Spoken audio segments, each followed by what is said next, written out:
What is it about the tech part of crypto versus the marketing part of crypto, where those all meme coins pop in, right? You need to kind of wear both hats, but I think it's a little bit on steroids. Why did you start Arcana? Like back in 2017 when I got in, because someone told me about Bitcoin and there's a bunch of ICOs, I really started to understand like the philosophy behind it and sort of instantly got blue-pilled. I really wanted to build something in this space, something of value. Started to understand what works, what doesn't work. Crypto is gonna die. Crypto is not here to stay. Mass adoption is a meme, right, today, where people keep saying, onboarding the next billion, whereas you really should be thinking about how do I get the next 1,000 users. How far is that day when millions of users are gonna start using crypto as a mainstream? I mean, we do have millions, but I don't think it is as large a number as we probably make it out to be, especially on Twitter and social media. For every new builder who's trying to enter the ecosystem, what would your advice be to them? People are ready to now invest in applications. I mean, you're seeing like gaming, of course, like a very strong category. You're seeing RWAs as another very strong category. Web3 social as a strong category. So I think that's already happening. I think money is coming in, and what founders need to be able to do is... Do you think we have enough talent pool? What would you say are some like the strongest drivers of creating this transition between Web2 and Web3 globally? Hello everyone, welcome to Quantum Minds. My name is Kapil Dhiman. I'm the co-founder and CEO of Quranium, and I have my amazing co-host Olivia Carlson with me today to interview a very special guest, Mayur, who's the founder and CEO of Arcana Network. Mayur, welcome to the show. Glad to be here, Kapil. Thanks for having me.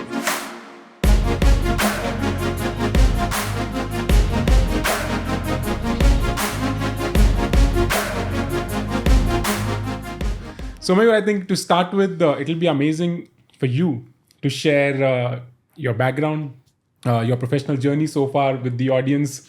You've had a tremendous career, and I think it'll be best to hear it from your mind to the world. Sure. So I'm what you would probably consider like a dinosaur in the space. I've been here a long time. I am pretty old. I have my gray hair to prove it. I've basically, my career started out with like an engineering degree back in India, and been working in tech primarily for almost 20 years now. And I basically got into crypto back in 2017. Got in for like all the shit coins during the ICO boom, but stayed for the tech, and I'm glad I did. What is it about the tech part of crypto versus the marketing part of crypto, where those all meme coins pop in, right? How do you differentiate the two in terms of longevity? There we know the answer, but still want to hear it from you. And of course, the value add and making money within crypto, because for the outside world who are not from the crypto world, they see crypto as immediate way of making money, right? How do you differentiate the two? I mean, there really isn't a way to like clearly delineate the two and say that one is more important than the other. Really, I think it just depends on what stage you are as a company, as a business. I think earlier on, if the more that you can like build something that you can actually demonstrate and show people and impress people, will lay a solid foundation for you to then go on and then be able to market it, hype it up, talk a bit more about it. I think both parts are absolutely necessary. There isn't really any wave that we've found where you can say, hey, you know what, I'm just going to be this tech company and I'm going to let my product speak for itself, and people will come and start using it. That really isn't going to happen. I think as a founder, what I've come to realize is you need to kind of wear both hats. Is look at your product, look at your community, the people that you kind of need to kind of keep continuously doing this outreach to and evangelizing yourself. It's not very different from like how you would run a Web2 startup, but I think it's a little bit on steroids, especially the marketing side of it. Interesting.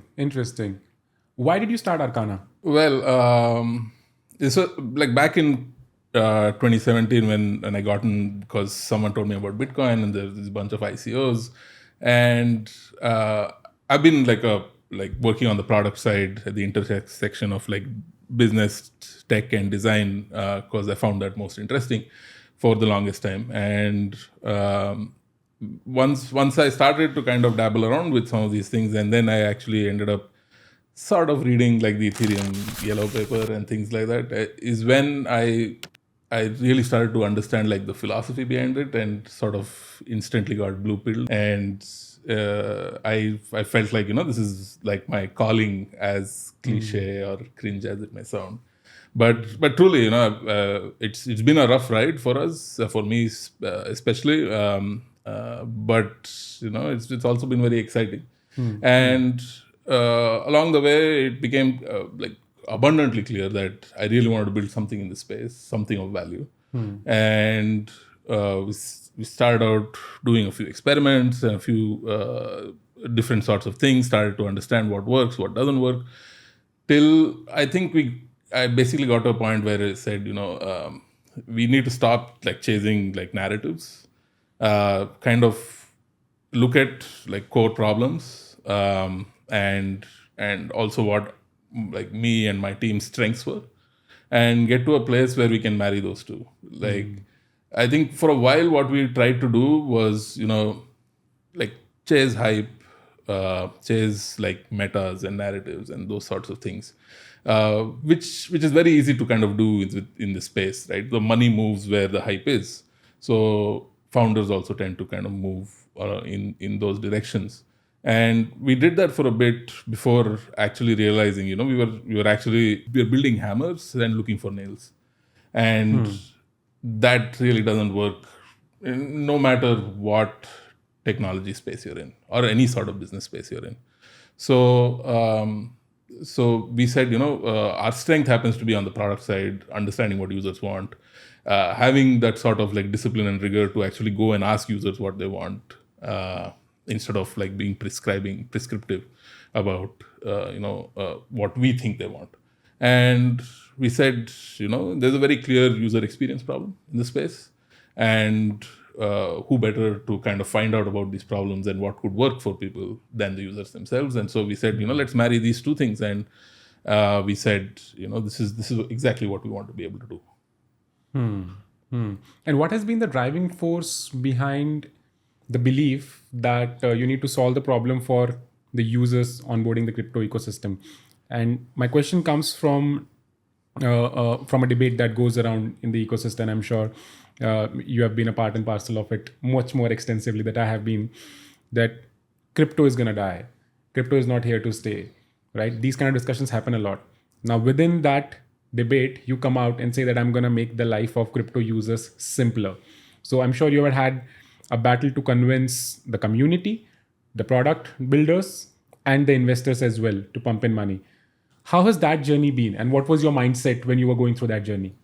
Adoption of like crypto or like the Web3 space in general, I think mass adoption is a meme, right, today, where people keep saying, onboarding the next billion, whereas you really should be thinking about how do I get as a company, how do I get the next 1,000 users, or my first 1,000, or as an industry, how do we get another million? Because there really aren't that many users in this space. And I think we have to stop firstly thinking of things as a revolution and instead think of it as evolution. And the way that really helps in kind of setting like very realistic markers and saying, disruption will happen, but it'll happen over time. And the most important thing that we need to realize is that like expecting people to like come on board and understand what probably all of us having been in this space have had like the luxury of learning some of like the nuances of the space. Like new users are not going to have that, and we need to kind of take people along for the ride, so to say, handhold them and get them into the space. And this is a slow, painstaking process. It's going to take time. It's going to require people to be like extremely consistent, disciplined, and set very realistic goals for what it is that they want to be able to do. And I think if we kind of do that, we get to a place where we can, in perhaps a few years' time, as a cumulative effort as an industry at large, actually start to see millions of real users for valuable applications that make sense, that solve real problems. Are painkillers, not vitamins. And that, I think, is where we need to get to. And that's what really has been driving us as a company to say, how do we make things simpler?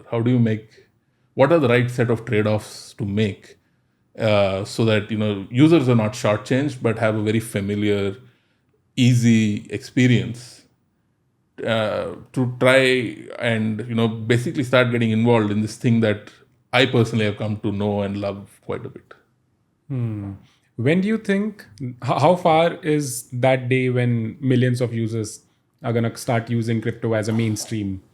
I mean, we do have millions, but I don't think it is as large a number as we probably make it out to be, especially on Twitter and social media. But I think it will start happening when we build useful applications. I'm not saying they aren't right now, but there simply aren't that many. And if you see right now, like it's always like the top percentile. It's like power law. The top percentile of apps have maximum users, but it's not like the top 20% have 80%. It's like more like the top 1% of apps in the space probably have 90% of usage. And that needs to kind of start changing. And, power law will still exist, but how do you get to a point where it's like 2080 or 2070, something to that effect? And that will happen when people start building useful apps. People will start building useful, high-quality applications when it's really easy for them to do so and not have to worry about 10 other things. And which is unfortunately the case here. Like when someone starts to build, the first decision they need to make is, where should I build my app? What chain should I build? What ecosystem should I align myself with? Where is it valuable? It's a very strategic call. Instead of a pure, like, these are my business requirements, these are my technology requirements, and hence I need to kind of build my app here. But no, now you're thinking, where's the liquidity? Where are the users? Who's having like an airdrop? Is it Solana? Is it Ethereum? Is it some layer 2? So all of these things are right at inception, and it's I think debilitating to a very large degree for people when they have to start thinking about these sorts of things instead of thinking about like what's a better experience for my users? What's a new feature that I should introduce?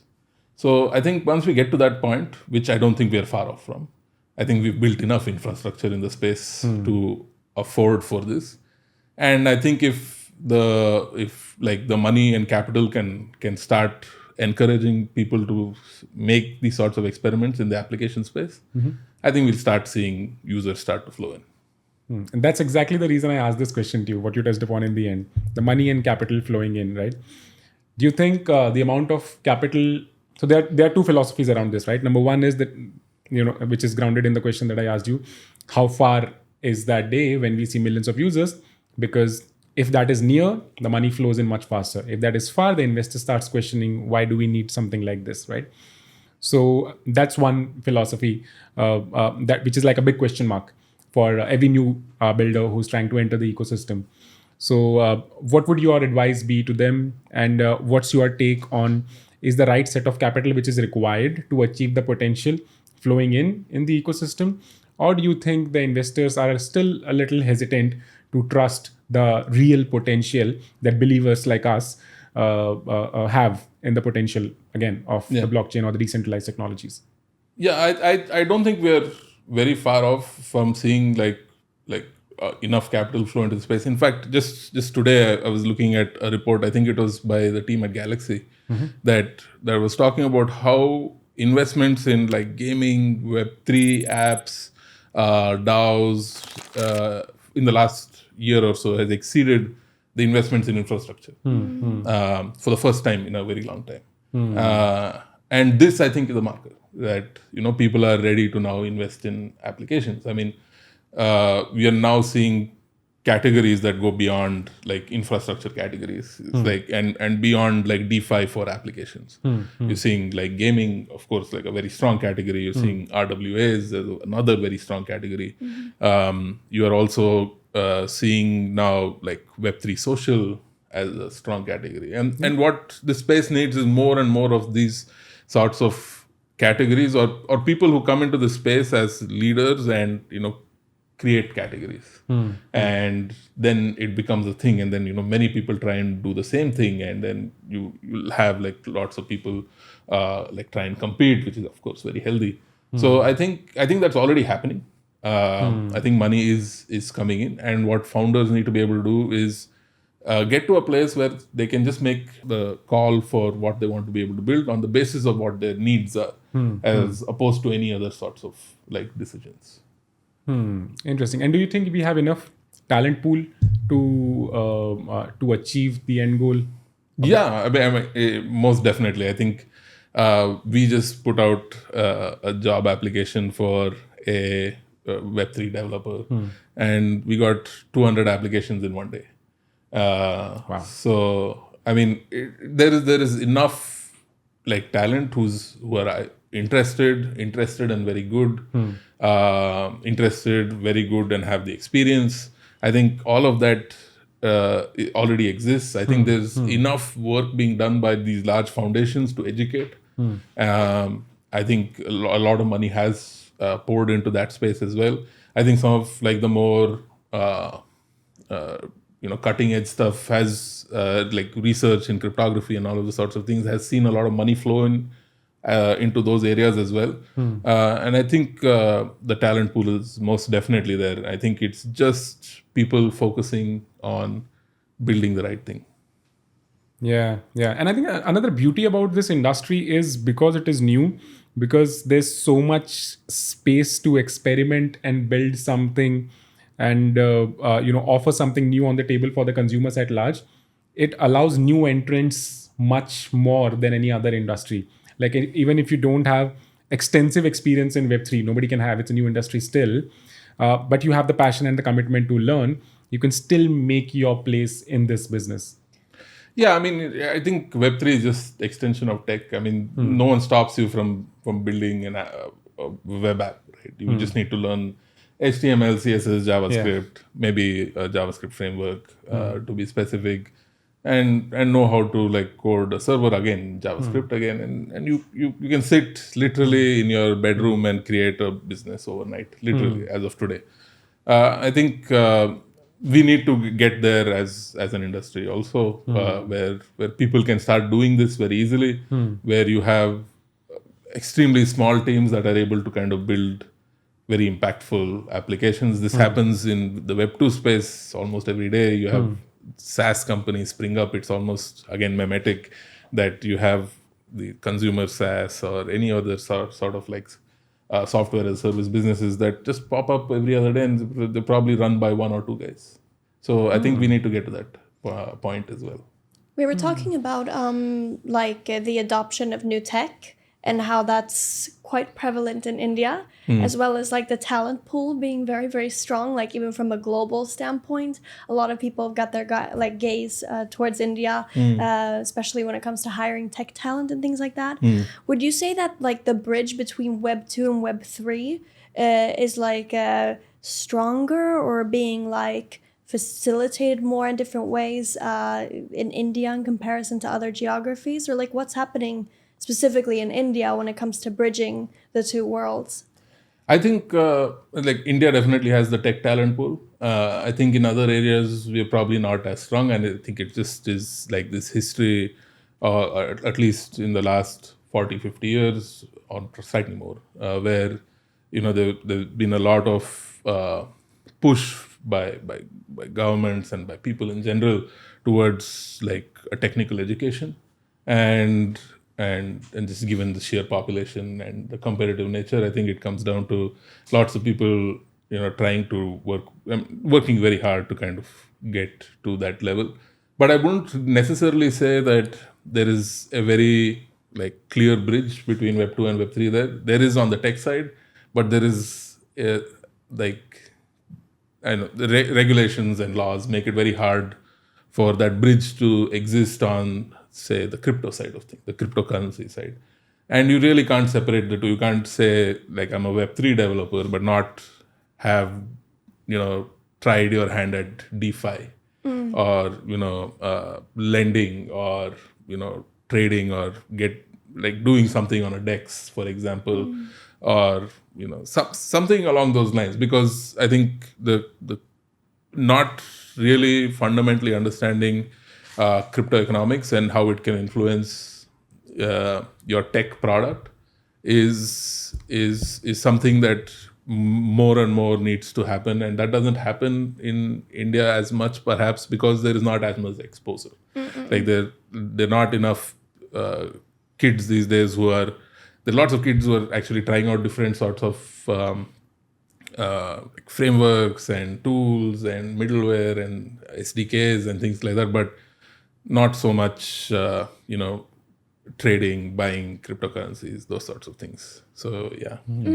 You already mentioned some drivers of kind of like transitioning from Web2 to Web3 out there, whether it be tokenization of RWA and etc. So I'm just wondering, like in your sort of perspective, what would you say are some of like the strongest drivers of creating this transition between Web2 and Web3 globally? Are you seeing anything in particular that like is catching your attention? Given you said you had read like a piece this morning or an article, so I'm thinking like, is there anything in particular that? Yeah, I mean, so we're seeing capital flow into this say consumer application space, and we're seeing people starting to build a lot of consumer applications on top of fairly mature infrastructure. But it also requires an audience, a set of user base that can easily sort of engage. And this, I think, needs to happen in tandem with all this supposed innovation that's happening, because you could build a very, very useful application, consumer application, but not really end up seeing like the traction that will allow you to like survive and or give you meaningful insights about what you can do next. And that needs to kind of that side of things where it becomes easy for someone to go from, say for example, a user or a consumer to go from, say, landing page to home page to checkout, right? In Web2 apps, this is optimized to death, where that funnel of users that come to your landing page and then are convinced to like create an account, and then consequently browse through your offering, and then make an economic commitment by either buying products that you're selling or subscribing to your services or to your content or whatever it may be. That needs to be severely optimized. Like, how do you get people with the least amount of churn and least amount of friction from landing page to home page to checkout? And this is precisely what we are sitting at Arcana and trying to like figure out what's the best way to kind of make this happen. And I think there have been a few developments in this space. One is hiding things like private keys and seed phrases from users, because right now, like maybe 2 years ago, you'd go to a consumer application in the Web3 space, and you go to the landing page, you're probably convinced you like this, right? Let me give you an example. So there's this publishing site called Mirror, which is like your Medium or your Substack. It's a pure Web3 based product. You go to the landing page, you see it, and you're convinced, and you like it for the fact that there's no censorship and nothing can be taken down once it is actually posted. And you're like, wow, I want to use this. But your first interaction on the landing page is actually, it says Connect Wallet. And this actually this is a large presumption, because in our little echo chamber of crypto, that assumes that, okay, you know what a wallet is. But I would wager like 99% of internet savvy people, which is a huge number, actually have no clue what a wallet is.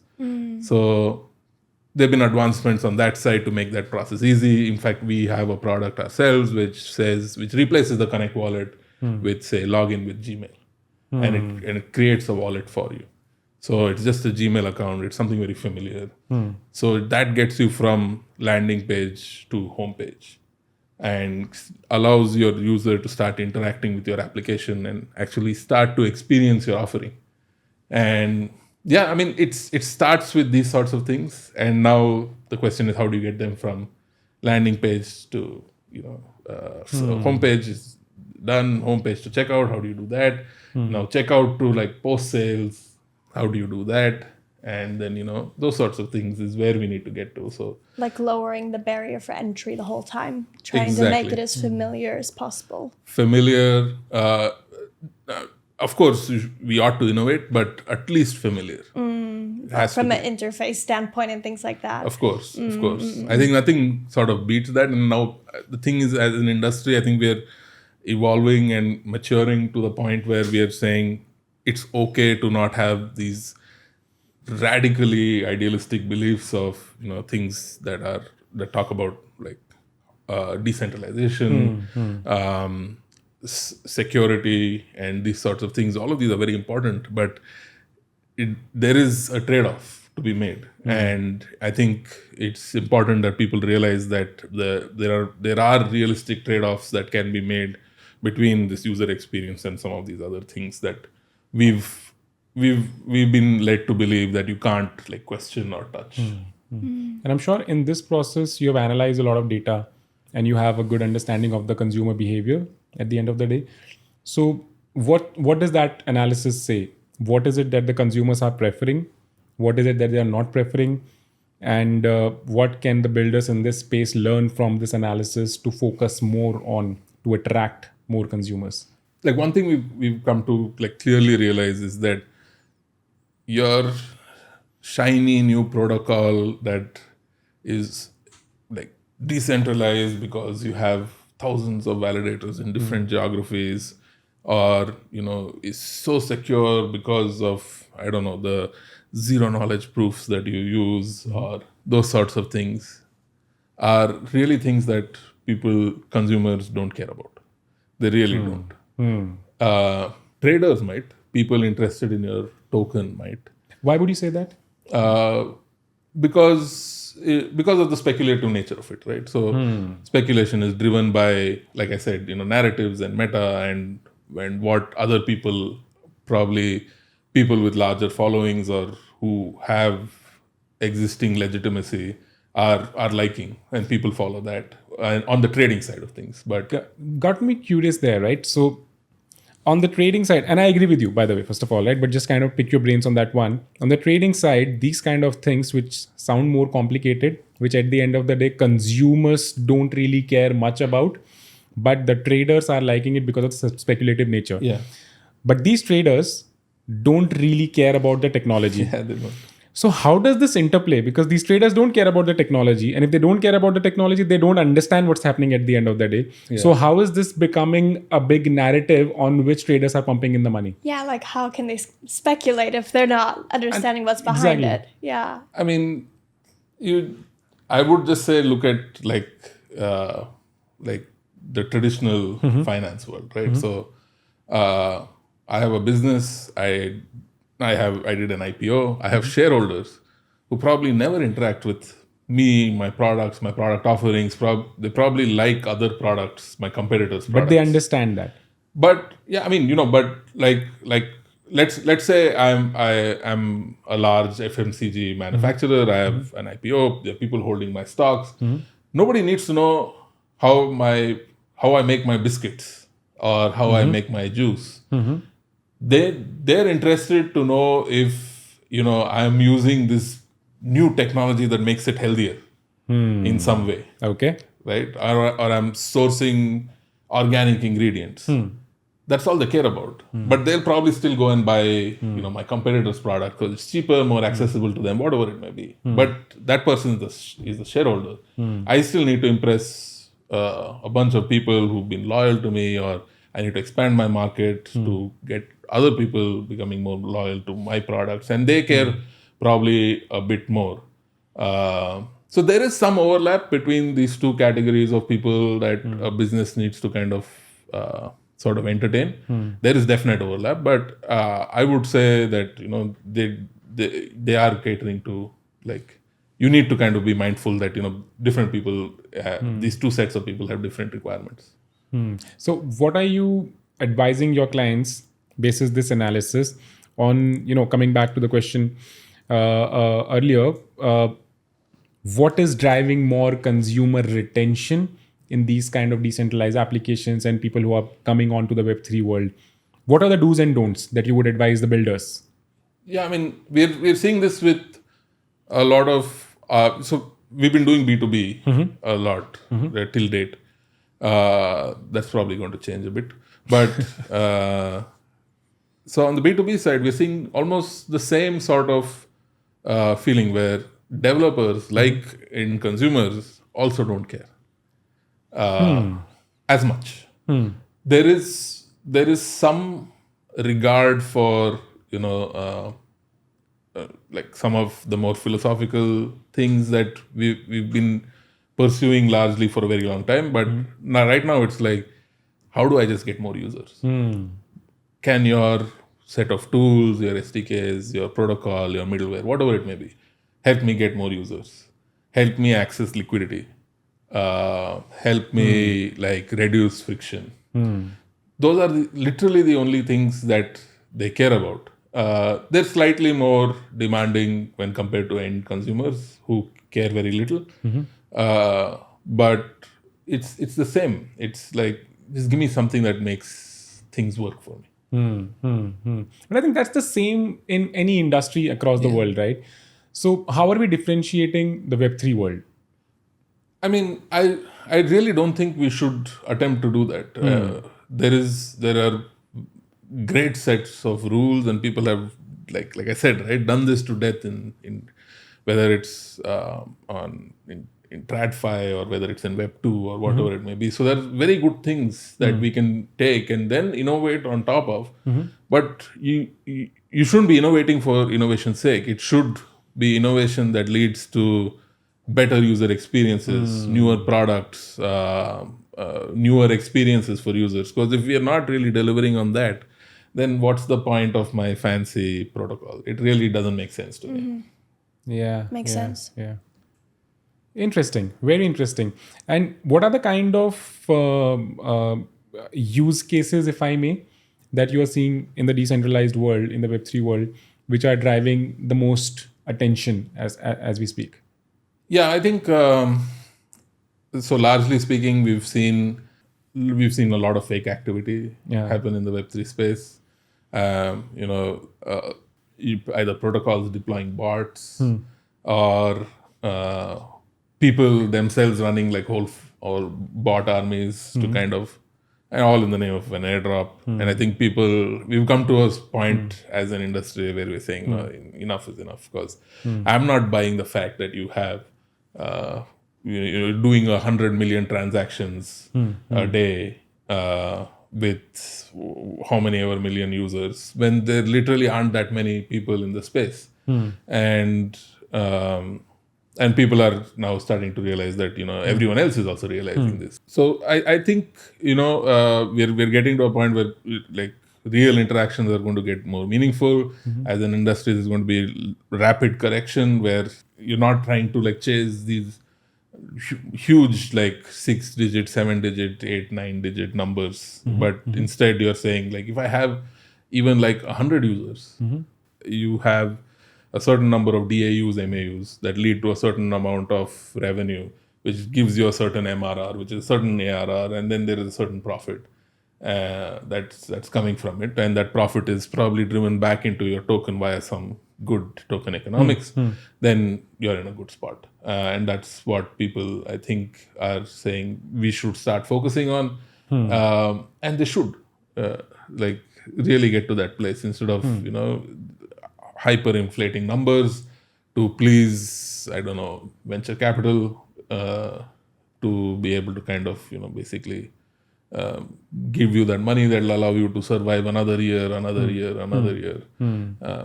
I think we should just start building useful things. So how do we ensure? I'm just thinking like from a government standpoint or from like a bird's eye view, these illegitimate activities or these projects that may not be driving tons of value. How do we ensure that the industry moves in the right direction? Like, what's being done in order to, sort of like drive the changes that you're talking about here. I don't think like any of this is like really like bad in a way where governments need to start getting involved. Like I wouldn't say that it is exactly cheating. It is sort of cheating, but it's not malicious to the point where there's people and their hard-earned money is getting hurt. So I think it just is that the industry needs to kind of mature to the point where the right metrics are valued. I think maybe 2 years back it was all like TVL, and then people start saying number of transactions, and now we're slowly getting to a point where there is people are now starting to talk about revenues. Otherwise, no one talks about revenues. Right? You can be this massive protocol and apparently worth billions and billions of dollars, but your revenues are probably 5-digit USD per year. Right? So I think that is changing, but that's normal in like early stages of any sort of like burgeoning technology. I think this is what is going to happen. I don't think it is wrong on behalf of like the founders. I think they're just responding to what the market is doing, what's happening, and what people are demanding, and they're like, hey, this is not going to really happen. So just like how everything else is like a bit of fugazi, so is this. Yeah.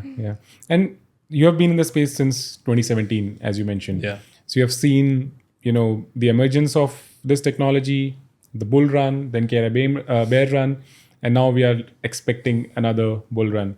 In this period, how have you seen the behavior of the developers, investors, and consumer changing? And how do you see it over the course of next 5 years, if I may ask? I mean, developers,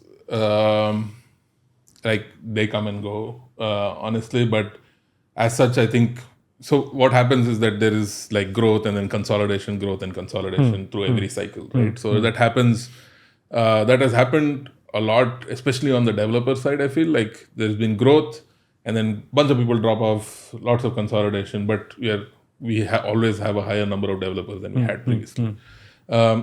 Consumers also, it's been the case, but the rise has not been like that as steep, I would say. Capital has definitely come into the space. Lots of it has come into the space. I mean, back in 2017, there was like a handful of people you could reach out to for investments.